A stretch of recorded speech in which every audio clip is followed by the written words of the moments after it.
মাত্র 6 ঘন্টা 15 মিনিটের মধ্যে অযোধ্যাতে পৌঁছে যেতে পারেন। এটা হচ্ছে ডাবল ডেকার ব্রিজ, নিচটায় হচ্ছে রেল লাইন যেখান থেকে বন্দে ভারত যাচ্ছে, আর ঠিক এর উপরে হচ্ছে রাস্তাটা যাচ্ছে। প্রচুর টাইম দেওয়া থাকছে এক একটা স্টপেজে। বারাণসী সহ অযোধ্যা ধাম মানে অযোধ্যা জাংশন যেটা, তার উপর দিয়েও কিন্তু রুট রয়েছে। সেদিন রাত 9টা 53 মিনিটে এই নর্থ ইস্ট এক্সপ্রেস যেটা দিল্লি কামাখ্যা এই রুটে চলে, সেই রুটের ট্রেনের অ্যাক্সিডেন্ট হয়েছিল। প্রিমিয়াম বলতে পারি বন্দে ভারতকে, কিন্তু স্টেশনগুলো কিন্তু প্রিমিয়াম নন। 5:30 থেকে খুঁজে বেড়াচ্ছি স্যাফরন বন্দে ভারত কোথায় পাবো। 6টা চেয়ার কার আর একটা এক্সিকিউটিভ রয়েছে এখানে। স্যাফরন বন্দে ভারতকে পাঠিয়ে দিয়েছে হাওড়াতে।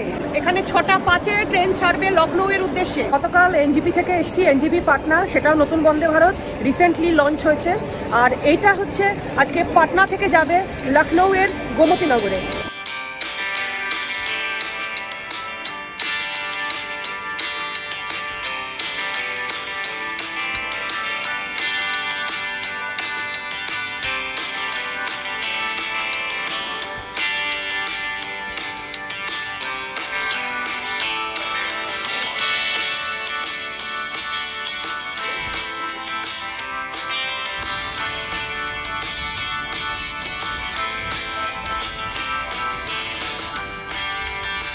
আমার কোচ আজকে C7 হচ্ছে এই কোচটা, আর এর সামনেই কিন্তু ড্রাইভার্স কেবিন। এক্সিকিউটিভের ভিতরের কি ব্যাপারটা কিরকম সেটা আমি এর আগে এনজিপি পাটনা বন্দে ভারত যারা দেখেছেন তারা দেখেছেন। এখানেও একই সিটের ফেব্রিক, একই সব কিছু, এক্সিকিউটিভের ডিজাইন একদম কিন্তু এখানে সেম। তবে চেয়ার কারের ক্ষেত্রে, এই যে চেয়ার কারে আমি আজকে জার্নি করব, চেয়ার কারের ক্ষেত্রে কিন্তু এখানে সিটগুলো ব্লু কালারের আপনি পাচ্ছেন। যখন ভিডিও করছিলাম আমি পুরো কোচটা দেখানোর খাতিরে ওই ফ্রন্ট ডোর পর্যন্ত গেছিলাম, যেদিকে আপনার ড্রাইভার্স কেবিন রয়েছে। বাট ওরা এতটা আতঙ্কিত হয়ে পড়লো, মানে আমাকে বোধহয় আতঙ্কবাদী সন্ত্রাসবাদী ভাবলো। মানে 4-5 জন স্টাফ এসে আমাকে বলতে শুরু করলো ড্রাইভার্স কেবিনের দিকে যাবেন না, ওদিকে কেবিনে যাবেন না, মানে বাই চান্স ক্যামেরায় কিছু উঠে গেলে বিপদগ্রস্ত হয়ে পড়বে এরকম আমার মনে হচ্ছে। বাট ওখানে আমি ক্যামেরা করিনি। আর কিন্তু প্যাসেঞ্জারদের সুবিধার ক্ষেত্রে আমি বলবো এই ট্রেনটা আজকে 8 নম্বর থেকে যে ছাড়ছে, কোথাও একটা অ্যানাউন্সমেন্ট নেই, কোথাও কোনো বোর্ডে একটা লেখা পর্যন্ত যাচ্ছে না যে আজকে লখনৌয়ে এই ট্রেনটা 8 নম্বর থেকে ছাড়বে। মানে কনফিউজ হয়ে যাচ্ছিলাম, কারণ এখানে হাওড়ার বন্দে ভারত আছে, রাঁচির বন্দে ভারত রয়েছে। ফলে ট্রেনের মধ্যে ড্রাইভার্স কেবিনে যেন না যায় সেটা সতর্ক করার জন্য 5 জন লোক পাওয়া গেল, কিন্তু ট্রেনটা কোথায় সেটা বোর্ডের ডিসপ্লেতে দেখানোর মতো একটাও রেলওয়ে স্টাফ অফিসে বসে নেই। মানে এটা খুব প্যাথেটিক বন্দে ভারতে জার্নি করার ক্ষেত্রে। তবে এখানে কিন্তু ট্রেন ছেড়েই এনজিপির বন্দে ভারতের মতো 100 নয় 110 উঠছে না, এখানে 30, 40, 50 এরকম রেঞ্জে এখনো চলছে। ব্লু বন্দে ভারতের ডাইনিং টেবিল, এখানে এগুলো খুব ইজি হয়ে গেছে কেননা এটা অনেকদিন ধরে রুটে চলছে। আর এখানে সতর্কবার্তা দেওয়া আছে 2.5 কিলোর বেশি মাল এখানে রাখবেন না। আর এই হচ্ছে টেবিল, এই টেবিলটা দেখুন তুলনামূলকভাবে অনেকটা বড় স্যাফরন বন্দে ভারতের তুলনায়, এবং এখানে কোথাও কিন্তু গ্লাসের কাটিংটাও নেই। আর আমাদের সকালের জল এসে গেছে।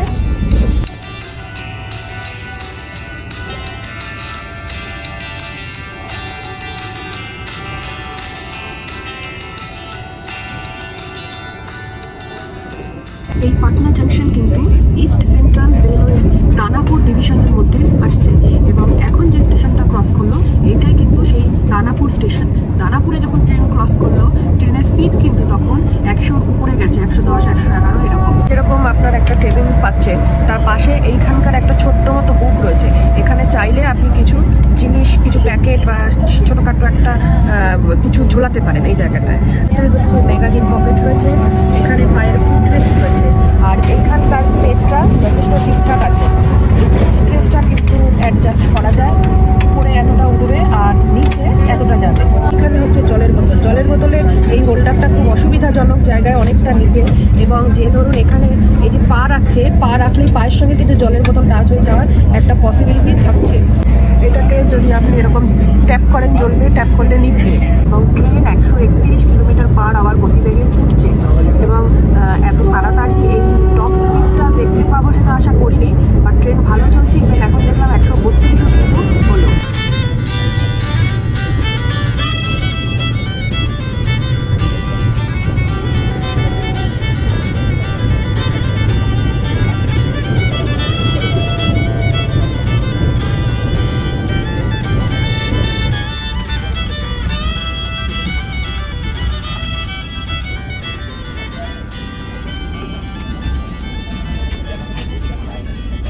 আরাতে স্টেশন দেখুন কোথায়, এই দেখুন এতগুলো সিঁড়ির স্টেপ দিয়ে তারপর স্টেশনে নামতে হবে, মানে আরাতে নামতে উঠতে গেলে কিন্তু মই লাগবে। আর এই হচ্ছে আরা জাংশনের বাইরের চিত্রটা। স্টেশনে যে ভদ্রলোক দাঁড়িয়ে আছেন ওনাকে দেখুন কতটা নিচে, দোকানপাট সবকিছু কিন্তু বিশাল নিচে। আজকে বন্দে ভারত মানে ভারতীয়দের মাথা উঁচু করে দেবার মতো একটা ট্রেন, কিন্তু সাপোজ কোনো ফরেনার এই ট্রেনে জার্নি করছেন আর তাকে আড়াতে নামতে হচ্ছে বা তিনি নামছেন, মানে তার মনে কিন্তু বড় বড় প্রশ্ন চিহ্ন আসবে, কেননা এত নিচে এখানে প্ল্যাটফর্ম।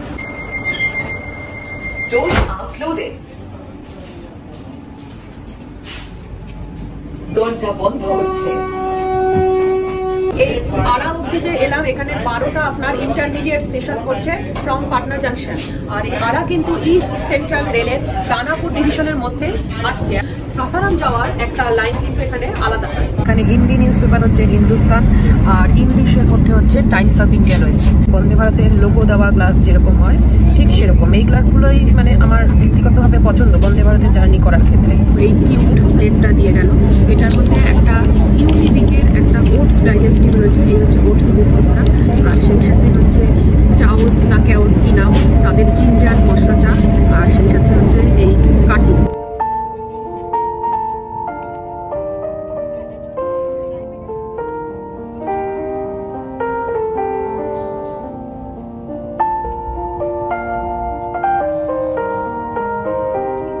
রঘুনাথপুরের এখানে এই রেল ট্র্যাকের পাশে বেশ কিছু ট্রেনের বগি পড়ে রয়েছে। সামনে এখন বক্সার আসছে নেক্সট স্টপে। আর এই জায়গাটাতে গত বছর মানে 2023 11ই অক্টোবর, আমি খুব ভুল না হলে দিনটা ছিল বুধবার, সেদিন রাত 9:53 এই নর্থ ইস্ট এক্সপ্রেস যেটা দিল্লি কামাখ্যা এই রুটে চলে, সেই রুটের ট্রেনের অ্যাক্সিডেন্ট হয়েছিল। 6টা বগি মোস্টলি ডিরেল হয়ে যায়, 4 জন কিন্তু ডেথ এতে অ্যানাউন্স করা হয় সরকারিভাবে এবং 70 জন আহত ছিল। তো সেই বগিগুলো রয়েছে এখনো প্যাথেটিক। এই সমস্ত বগিগুলোকে ট্রেন যাত্রা করার সময় পাশে পড়ে থাকতে দেখলে মানে সত্যি তখন মনটা একটু খারাপ হয়ে যায়। তখন কি বলবো, মানে কিছু বলার ভাষা সত্যি আর থাকে না।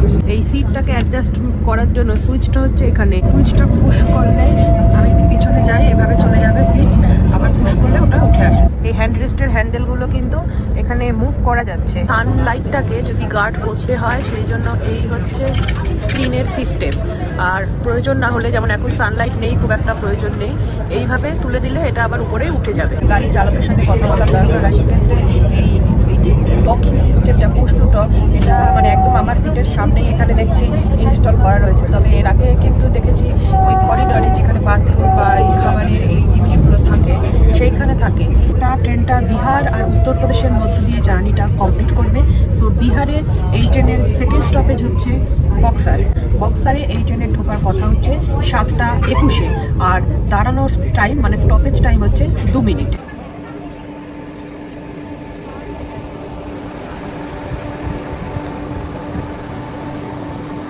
আড়া থেকে বক্সার পর্যন্ত এলো, মাঝখানে 18টা ইন্টারমিডিয়েট স্টেশন রয়েছে। আর এই দুটো স্টেশনের মধ্যে ডিস্টেন্স হচ্ছে প্রায় 68 কিলোমিটারের মতো। এই টয়লেটটাতে আমি আগে দেখেছি হ্যান্ড সেন্সার ছিল, বাট এখানে কিন্তু সিস্টেমটা একটু অন্যরকম। এখানে এই গ্রিনটা মানে হচ্ছে ভ্যাকেন্ট, আর রেড যদি চলতো, রেড মানে এঙ্গেজ। এবার এখানে দেখুন এটা লেখা রয়েছে ওপেন অর ক্লোজ। এবার আমি যদি এটাকে স্লাইড পুশ করি, ওটা রেড হয়ে একবার, তারপর গ্রিন হলো, এবার দরজাটা এখানে সরে গেল। এবার ভিতরে কিন্তু এই বাথরুমগুলোর ক্ষেত্রে স্পেস অনেকটা। এরপর আচ্ছা দরজা টানবো না, ডিরেক্ট এখানে সুইচ দিয়ে দেবো, রেড হয়ে গ্রিন হলো, দরজা অটোমেটিক লক হয়ে গেল। ইয়েস, দরজা এখানে লক হয়ে যাচ্ছে। এখানে একটা এক্সট্রা সেফটির ব্যাপার রয়েছে এটাকে লক করার ক্ষেত্রে। আর এই সুইচটা ইমার্জেন্সি, এটাকে কিন্তু ভুলেও প্রেস করবেন না। এখানে সাপোর্টিং বার রয়েছে, এদিকে ডাস্ট প্যানের সিস্টেম প্লাস্টিক রয়েছে। বেসিনটা এখানে মানে একদম ফ্ল্যাট ওভাল শেপের বেসিন, খুব মানে ডিজাইনার বাথরুম যাকে বলে, এই বন্দে ভারতে বাথরুম হচ্ছে সেরকম। এদিকে হচ্ছে এই হ্যান্ড ওয়াশের লিকুইড। বাথরুমে কিন্তু স্মোকিং করবেন না, মার্ক দেওয়া রয়েছে। আর এদিকে কি আছে, এদিকেও হ্যান্ড ড্রায়ার রয়েছে। আর এখানে টিস্যু রোল রয়েছে, এটা ওয়েস্টার্ন কমোড। আর এখানে ফ্ল্যাশ সিস্টেমটা জলজল করছে, দিলে এই যে ফ্ল্যাশ চললো। এদিকে হ্যান্ড শাওয়ার রয়েছে। বাথরুমে কমোডের মধ্যে কোনো কিছু ফেলবেন না সেই সাইন দেওয়া রয়েছে। তো বাথরুমটা কিন্তু ভীষণ মানে সুন্দর এবং স্পেস অনেকখানি। ফ্লোরটাও কিন্তু ক্লিন রয়েছে, কোনো রকম দুর্গন্ধ নেই। ইয়েস, দরজা খুলে গেল। এবার বাইরে আসার পর আবার আপনি এখান থেকে এই সুইচটা দিয়ে দেবেন, এই দরজা অটোমেটিক আপনার লক হয়ে গেল। আর বাইরের দিকেও কিন্তু এখানে একটা এমার্জেন্সি পুশ বাটন রয়েছে। ওই যে রেড কালারের এমার্জেন্সি পুশ বাটনটা দেখালাম, ওটা ভীষণ ডেঞ্জারাস। এই ফিচার্সটা আমিও জানতাম না, এখানে যে স্টাফেরা রয়েছেন তাদের থেকে জানলাম। সেটা হচ্ছে ধরুন ভিতরে কেউ গেছে, এবার সে বাইরে কেউ ভুলবশত বা সে দরজা খুলতে পারছে না, বা সে মানে জানে না, যেরকম আমিও জানতাম না এই সিস্টেমটা কোনো কারণে, বা কোনো বাচ্চা ফাচ্চা কেউ, বা ঢোকা বেরোনোর যেহেতু এন্ট্রিটা রয়েছে এখানে, কারোর গায়ে চাপ লেগে গেল, 3 বার যদি ওইটা পরপর চাপ লেগে যায়, তাহলে ভেতরের লোক বসে আছে কি হাত ধুচ্ছে কি কিছু করছে, দরজা কিন্তু অটোমেটিক খুলে যাবে। তো আমার ভীষণ ভয়ঙ্কর লাগলো এই জিনিসটা। তবে এটাকে কিন্তু একটা গ্লাস কভারিংয়ে রাখলে আমার মনে হয় ব্যাপারটা ঠিক হতো। বক্সার ক্রস করার পর ওখানে একটা ছোট্ট রিভার পরে, কর্মনাশা এরকম একটা নাম রিভারটার। তারপর থেকে হচ্ছে উত্তরপ্রদেশ চলছে। এবার ইউপির মধ্যে এখানে GAHMAR, গাহামার এরকম টাইপের একটা উচ্চারণ, গাহামার বলে একটা স্টেশন ক্রস করলো, ইন্টারমিডিয়েট স্টেশন। এবং এখানে একটা ইন্টারেস্টিং ব্যাপার জানতে পারলাম এখানে ট্রেনের যে স্টাফ রয়েছে তার থেকে, যে এই গাহামার নাকি এশিয়া মহাদেশের মধ্যে একটা বেশ বড় মাপের ভিলেজ, গ্রাম, এবং এখানে নাকি প্রত্যেক ঘরে ঘরে আর্মি ব্যান্ড মানে ফৌজি আছে আর কি। এশিয়া মহাদেশে সব থেকে বেশি মানে কোনো একটা গ্রাম থেকে যারা আর্মিতে কাজ করতে যাচ্ছেন সেরকম একটা গ্রাম হচ্ছে এই গাহামার। উত্তরপ্রদেশের দিলদারনগর জাংশন ক্রস করে এলেও ট্রেন ছুটছে এই মুহূর্তে 132 কিলোমিটার/ঘন্টা গতিবেগে। এই দিলদারনগর থেকে তড়িঘাট যাওয়ার একটা ব্রাঞ্চ লাইন আলাদা হচ্ছে, আর হাওড়া দিল্লি মেইন লাইনটা এখান থেকে আলাদা হয়ে যাচ্ছে। আমরা এখন সেই লাইন ধরে যাচ্ছি হচ্ছে মুঘলসরাইয়ের দিকে। আজকে এই ট্রেন রুটে বন্দে ভারতের 4th রান। 12ই মার্চ বেশ অনেকগুলো ট্রেনের সাথে গোটা 10 বোধহয় বন্দে ভারত সাথে উদ্বোধন হয়, সেই সাথে এই ট্রেনেরও উদ্বোধন হয়েছিল। আর আমি যতদূর খবর রেখেছি তাতে এটাই জানি যে 18ই মার্চ কমার্শিয়াল রানের জন্য এই ট্রেন প্রথম রেল ট্র্যাকে নামে। আর এদিকে আমার খাবারের ট্রেন এসে গেছে, দেখাচ্ছি কি কি দিল। ডিমের অমলেট, আর যেরকম ওই আলু আর তলায় রয়েছে গাজর টাজর একটা ভাজা দিয়ে দেয়, সেটা দিয়েছে, তবে গরম আছে। আর এখানে এইভাবে প্যাকেটের মধ্যে করে দিয়েছে, এই হচ্ছে ব্রাউন ব্রেড দিয়েছে ভিতরে। আর এদিকে একটা এই ক্যাডবেরির একটা কেক দিয়েছে, আর সেই সাথে মাখন। আর এদিকে হচ্ছে কেচাপ, সেই সাথে একটা স্পুন দিয়েছে, আর একটা ওয়াইপস দিয়েছে, এই যে ফেশিয়াল ওয়াইপস লেখা, মানে হাতই মুছবো কিন্তু তাও লেখা ফেশিয়াল ওয়াইপস।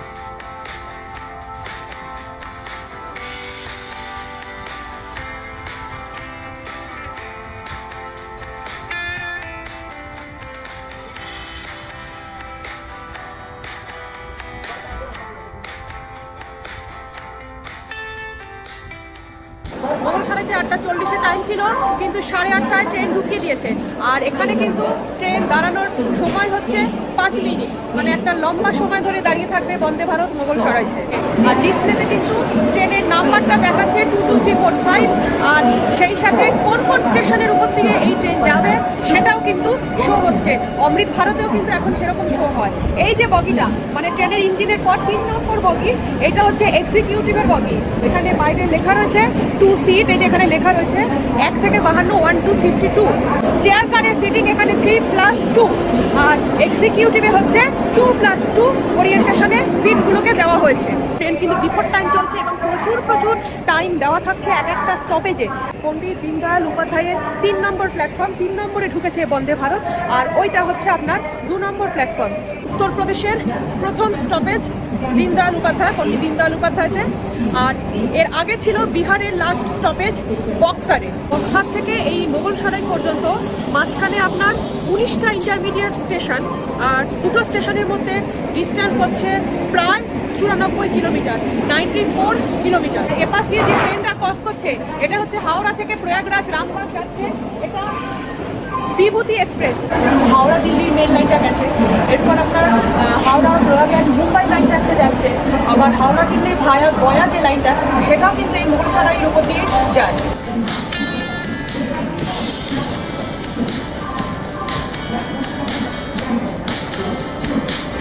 দু নম্বরে ঢুকছে হচ্ছে আনন্দ বিহার আগরতলা তেজস রাজধানী। তেজস রাজধানী তো আমার জার্নির ভিডিও রয়েছে, যারা এখনো দেখেনি তাদের জন্য আই বাটনে লিঙ্ক দিয়ে দিচ্ছি, আর ডেসক্রিপশনে কিন্তু থাকবে এই তেজস রাজধানীর ভিডিওর লিঙ্কটা।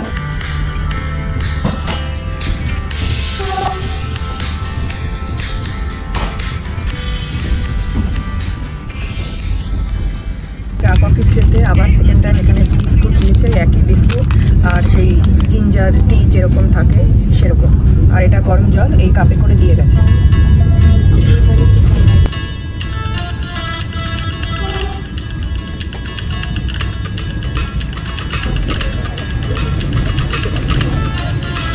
বারাণসী গঙ্গা আসছে, ক্রস করবে। আর যে রাস্তাটা দেখালাম সেখানে কিন্তু ওই রাস্তাটা আমাদের ব্রিজের উপর দিয়ে যাচ্ছে, মানে অ্যাকচুয়ালি ব্রিজটা হচ্ছে ডাবল ডেকার ব্রিজ। নিচটাই হচ্ছে রেল লাইন যেখান থেকে বন্দে ভারত যাচ্ছে, আর ঠিক এর উপরে হচ্ছে রাস্তাটা যাচ্ছে। ওয়েস্ট বেঙ্গলের যে জিটি রোড আমরা দেখি, এই জিটি রোডটাই কিন্তু এখানে আসছে।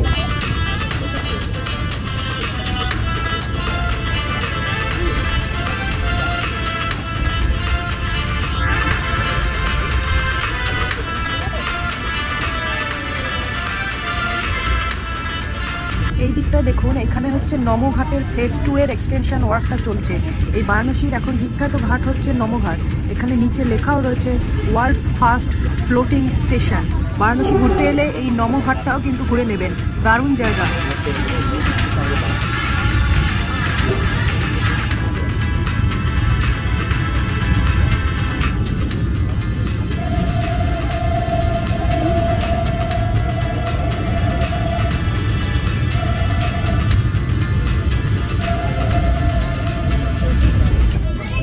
এখন যে স্টেশনের উপর দিয়ে ট্রেন যাচ্ছে এটা হচ্ছে কাশী। আর এই যে ব্রিজটা ক্রস করলাম, এই ব্রিজটার নাম হচ্ছে মালব্য ব্রিজ। 1887 1887 তৈরি হয়েছিল, তখন এই ব্রিজটার নাম ছিল হচ্ছে ডাফরিন ব্রিজ। তবে 1948-এ এই ব্রিজের নামটা পরিবর্তন করা হয়। মদন মোহন মালব্যর নাম অনুসারে এই ব্রিজকে নাম দেওয়া হয় নতুন নাম মালব্য ব্রিজ।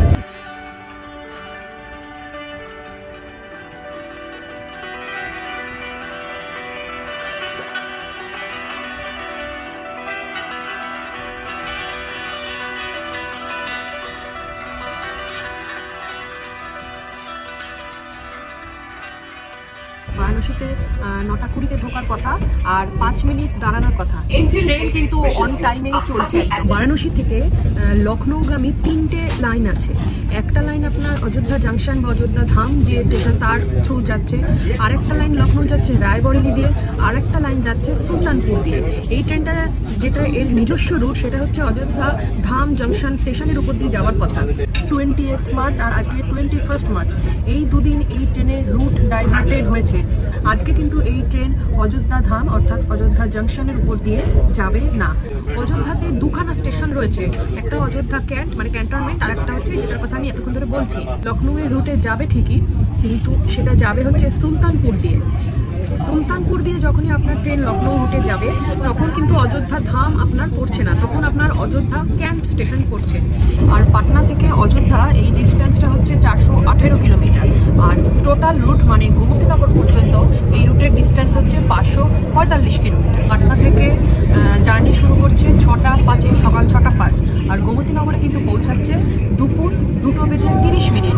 মানে গোটা রাস্তাটা এই ট্রেন কভার করতে সময় নিচ্ছে 8 ঘন্টা 25 মিনিট। ফ্রাইডে অফ থাকছে, ফ্রাইডে বাদে এভরিডে এই ট্রেনটা চলছে। এবং আরেকটা ইন্টারেস্টিং ইনফরমেশন যেটা আমি ইন্টারনেট চেক করে পেলাম সেটা হচ্ছে এই ট্রেনটায় কিন্তু কবচ ইনস্টলড রয়েছে। কবচ মিন্স যেটা সেই এক লাইনের ট্রেন থাকলে যাতে ট্রেনের বিপদ না হয় সেইটার যে সেন্সারটা কবচ সেটা ইনস্টলড রয়েছে লেখা। যদি আপনি চেয়ার কারে যান তাহলে আপনার ভাড়া পড়ছে 1540 টাকা ইনক্লুডিং ক্যাটারিং চার্জ। আর যদি আপনি মনে করেন এক্সিকিউটিভে যাবেন সেক্ষেত্রে ইনক্লুডিং ক্যাটারিং চার্জ ভাড়া আসছে 2765। কলকাতা থেকে দুটো ট্রেন আপনি পাবেন অযোধ্যা আসার জন্য। একটা হচ্ছে আপনার দুন এক্সপ্রেস পাচ্ছেন যেটা ওই যোগনগরী ঋষিকেশ পর্যন্ত যায় হাওড়া থেকে, আর একটা আপনি পাচ্ছেন হচ্ছে কলকাতা জম্মু টাওয়ার।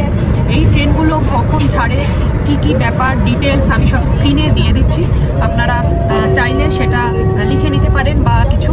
কলকাতা থেকে জম্মু টাওয়ার যেটা রয়েছে কলকাতা স্টেশন থেকে ছাড়ছে, অযোধ্যা যেতে পারেন সেই ট্রেনে। সেটা টাইমিংটা খুব ভালো, মানে একদম দুপুরের মধ্যে আপনাকে অযোধ্যা পৌঁছে দেয়। সেই ট্রেন জার্নি আমার ভিডিও রয়েছে চ্যানেলে, তো চাইলে জম্মু টাওয়ারতেও আসতে পারেন। আর না হলে এই দুটো ছাড়া কিন্তু আপনি কলকাতা থেকে অন্য কোনো অপশন পাচ্ছেন না। আর যদি আমার মতো ভায়া পাটনা রুটটাকে ইউজ করেন, পাটনা আসার জন্য প্রচুর ট্রেন আপনি পাবেন। পাটনা আসার ক্ষেত্রে সব থেকে কম খরচে পাটনা আসার ট্রেন হচ্ছে জনশতাব্দী 200-250 টাকার আশপাশে মোস্ট প্রবাবলি সেকেন্ড সিটিংয়ের টিকিট। এটা রাত 11টার আশপাশে ঢোকে, 10:30 থেকে 11টার মধ্যে। এবার এখান থেকে হচ্ছে এই বন্দে ভারত মর্নিংয়ে যদি এখানে নাইটটা স্টে করে বন্দে ভারত ধরতে চান সেটাও করতে পারে, আর না হলে করসপন্ডিং এমন ট্রেনে এলেন যেটা এই বন্দে ভারতের টাইমিংয়ের সঙ্গে সকালে এসে পৌঁছলো, সেরকম ট্রেনেও আসতে পারেন যদি বন্দে ভারতে যাবেন মনে করেন। 10:05 বাজে জাফরাবাদ স্টেশন ঢুকলো আমাদের এই বন্দে ভারত। এখানে কোনো স্টপেজ নেই।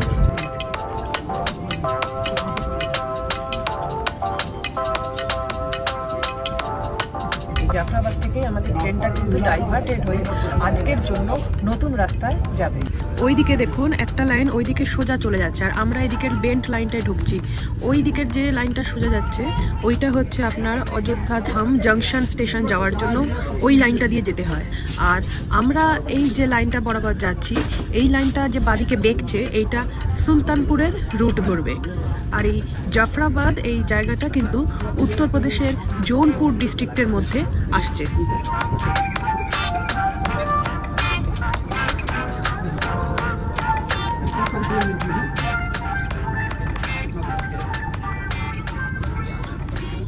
ট্রেন এই মুহূর্তে ঢুকেছে সুলতানপুর জাংশনে।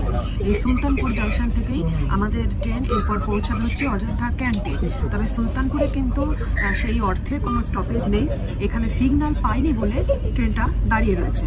সুলতানপুর হয়ে অযোধ্যা ক্যান্টনমেন্ট যে যাচ্ছে সেক্ষেত্রে বারাণসী থেকে অযোধ্যা ক্যান্টনের ডিস্টেন্স কিন্তু 210 কিলোমিটারের আশপাশে পড়ছে।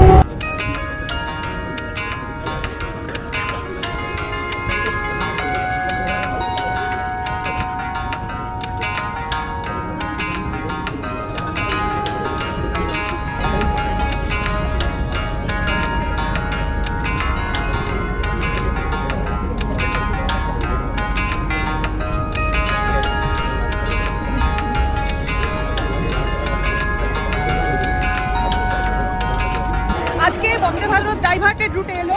অ্যাকচুয়ালি এটা কিন্তু অযোধ্যা ধাম জাংশনে যাওয়ার কথা, সেখানে 12:15-র আশপাশে টাইমিং, আর অযোধ্যা ক্যান্টে এই ট্রেন এসে পৌঁছালো 12:03-এ। সুতরাং মাত্র 6 ঘন্টার জার্নি কমপ্লিট করে এই ট্রেন আমাদের যাত্রীদের পৌঁছে দিল অযোধ্যা নগরীতে। আজকের দিনে রাম মন্দির দর্শনে বহু মানুষ আসে, সুতরাং অযোধ্যার উপর দিয়ে এরকম একটা বন্দে ভারত চালু হওয়ায় বহু মানুষ উপকৃত হয়েছে বলে আমার মনে হয়। তো বন্দে ভারতে অযোধ্যা এসে পৌঁছালাম, আর এই জার্নি আপনাদের কেমন লাগলো অবশ্যই কমেন্টে জানাবেন। ভালো লাগলে লাইক, শেয়ার, সাবস্ক্রাইব করে আমার চ্যানেল ট্রাভেল ডায়েরি অ্যান্ড ডিআরসির সঙ্গে থাকবেন, পাশে থাকবেন। দেখা হবে আগামী পর্বে। সো জয় শ্রীরাম, বাই বাই, দেখা হবে পরের ভিডিও। টাটা, সকলে ভালো থাকবেন।